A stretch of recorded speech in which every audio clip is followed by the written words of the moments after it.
Hey everyone, it's Anisha Collins, photographer, cinematographer, and educator of Unashamed Imaging. I'm currently based in Orlando, Florida, and I'm here today to talk to you guys about focus and sharper footage when it comes to video. Now, this is something that's very important because we are a visual society, and I know that as filmmakers and even photographers, we are very focused on having things in focus, no pun intended. But having things in focus also helps to produce better quality films, and it makes our viewers want to watch more because they are able to grab what's on the screen and really attach to it.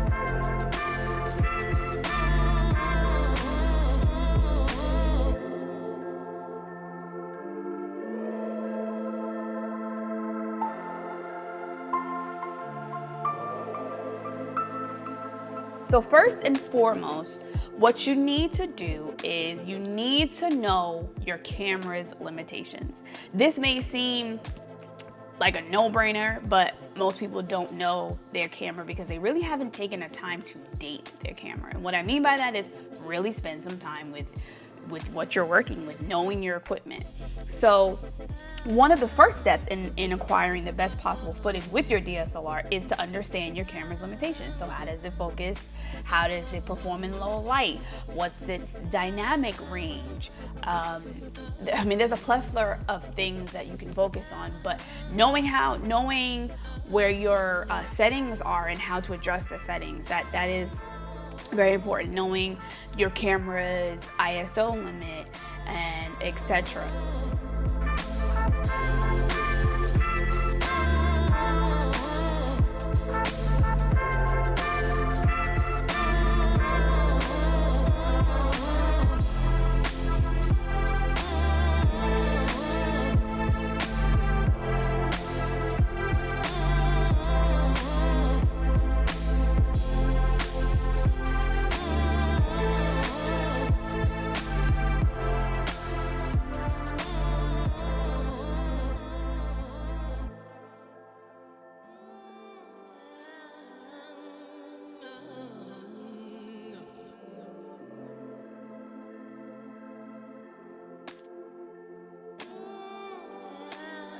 That you want to know when it comes to focus footage and sharper footage is knowing your subject and what you're going to be shooting. So for example, if I'm going to be shooting a wedding, I know that weddings are more stationary.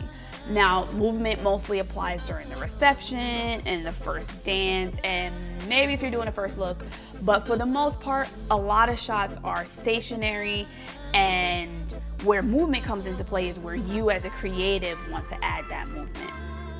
If I'm shooting a concert, then everything within that concert is moving around. So I know in that moment that I need to be prepared to adjust my settings accordingly, and we'll talk about this a little bit later as well. The next is, if I'm doing a vlog where I'm stationary and I'm standing still, then I really don't have to worry about much focus other than setting the primary focus. And what I mean by that is making sure whatever the main subject is, which if you're vlogging is usually yourself, whatever the main subject is, you want to make sure that that's in focus before you start filming.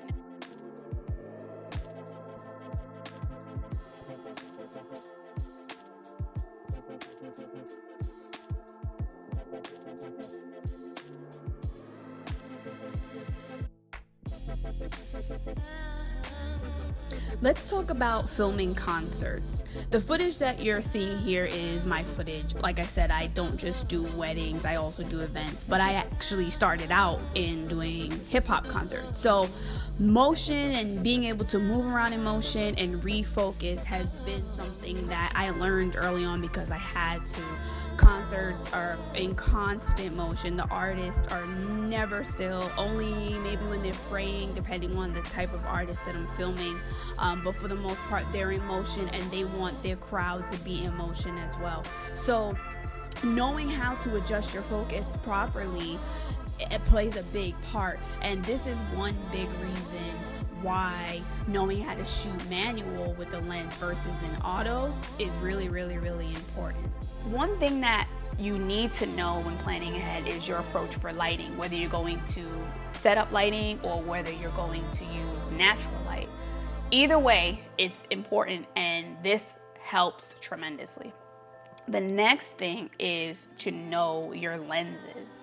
So knowing your lenses obviously will get easier with usage, just like knowing your camera, and your muscle memory will strengthen with usage of your camera. You'll learn how each lens performs, which will also help you to decide what lens to use when shooting. So for example, when I am focusing on detail shots during a wedding, I tend to use a my 24.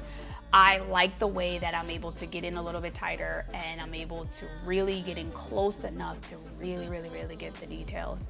Now, others may have a different preference, but for me, this is a lens that I like to, this is my go-to lens when it comes to this type of footage capturing and getting details, etc. There's other reasons why I also use a 24, but I have found that using that lens for those particular shots, even in photography, have really, really helped me and given me the look that I desire and that I want, that goes with my style. You will learn how each lens performs, which will also help you how to decide what lens to use while shooting.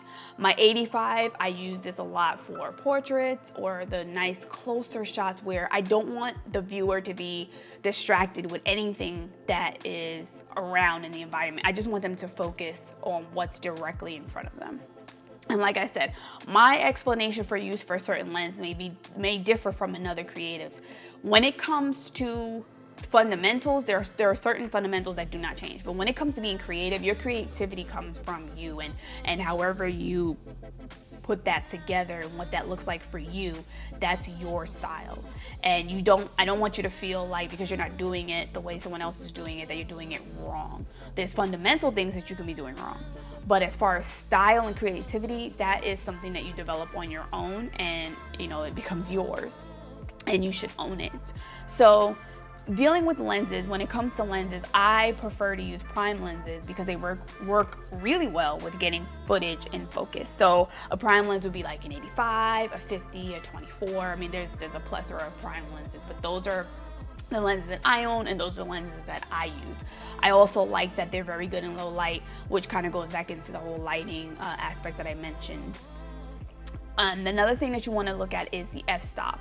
And with this, I'll explain this a little further as well. With the f-stop, this is going to control how much can be in focus, how the number, when I explained this when I did another teaching segment for the focus tour, which is that what I found in my way of understanding it is the lower the number. So if I'm like f2.0, f1.8, I'm gonna have more blurry background, and whatever's closer to me is gonna be more in focus.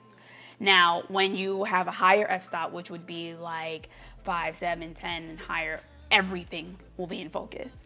And so some will refer to this as depth of field, f-stop, aperture. They're all like interchangeable, and they all vary on how you're explaining it. So that's why I like to explain it by just using the number, and then I correlate it to the lower the number, meaning like a 2 or a 1.8 or 1.4, then I'm gonna have more blurred background, more what's closer to me is gonna be more in focus.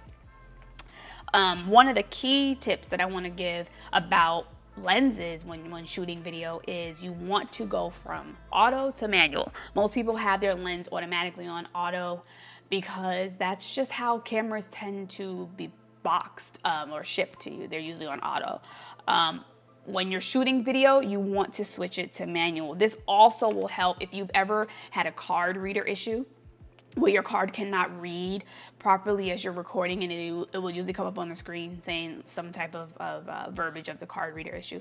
95% of the time, if your lens is on auto and you're shooting video, it's doing too much work. I mean, I normally use class 10 SD cards, but I've seen it on them as well. So that's another tip for why you should shoot manual, but you really want to shoot in manual because you will be able to adjust your settings and your focus. Settings for the camera, focus for the lens. So let's get into muscle memory. And this is going to pertain to settings and recording. So the first thing, and like I was honing in on, was with muscle memory, manual mode shooting is where you want to be. You want to be able to adjust your camera settings manually. So this is your f-stop, your shutter, and your ISO, which pertains to light sensitivity.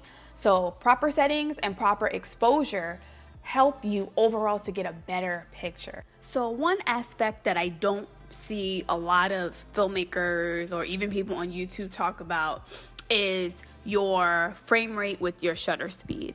Now, I think the reason why this isn't talked about a lot is because while it's a small factor, it's also a big factor from my experience with having things in focus that are in motion. So if you're shooting at 24 frames and you want to double your shutter to 50, so double that. I know technically it would be 48, but we don't have 48 on our cameras, so 50 is equivalent to doubling it. If you're shooting at 60 frames a second, then your shutter needs to be at least 1 and 1/25 of a second. Now, how does this work? Basically, when you shoot at 60 frames and you have something in motion, two things. One, it's going to be more fluid and it won't come out as jittery, which will give you clearer and more focused and sharper footage. But if you decide to do slow motion of this footage, you will have a nice, smooth, or as some filmmakers call it, buttery footage. So keep this in mind if you are, like I said, a filmmaker that's doing more so events and not necessarily weddings, but even during a reception, 60 frames, it looks really good. Now, depending on your camera, this goes back to the first thing I mentioned, camera limitations. When you're switching to 60 frames, you may no longer be in true HD, but the more up-to-date cameras now have that ability. So like I said, knowing your camera capabilities and limitations helps you, and it goes a long way.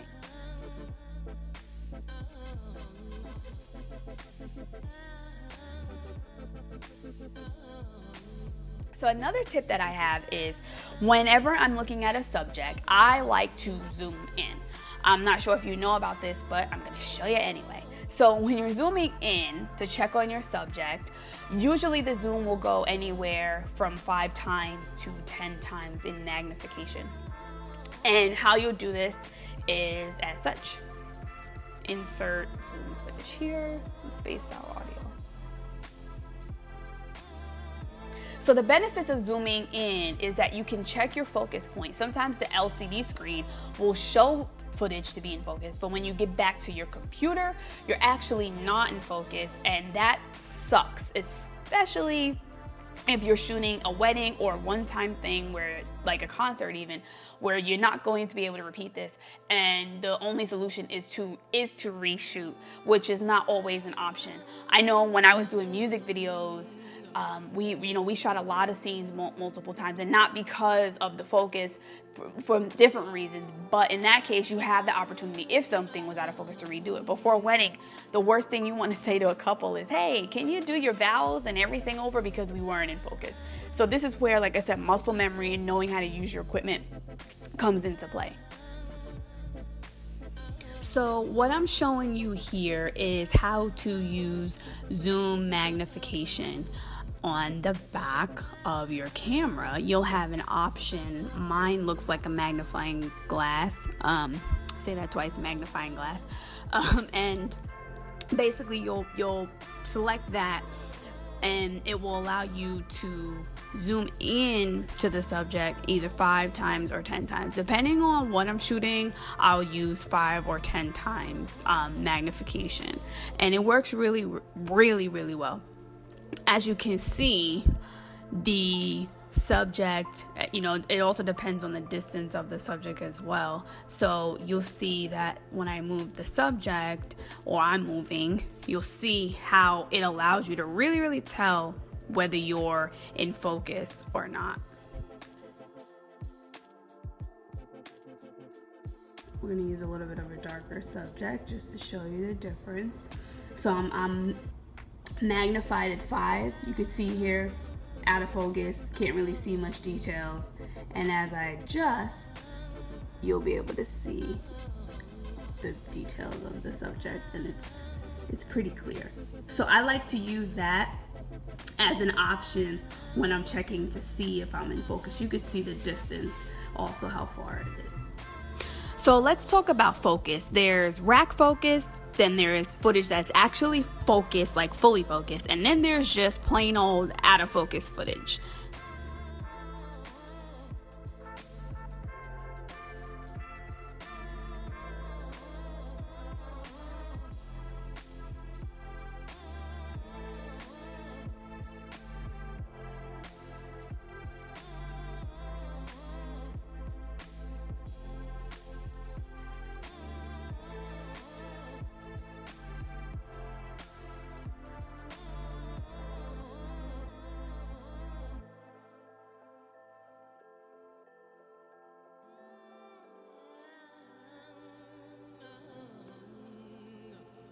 So now that we have a better understanding of the different types of focus and what to do and not to do, I want to talk to you about in-camera settings. So one thing that I do as well to help with obtaining sharper footage and to have things more in focus is to minimize my sharpness in my camera settings and to have a picture profile that allows me to change the details of my footage. In camera, you can create different picture profiles.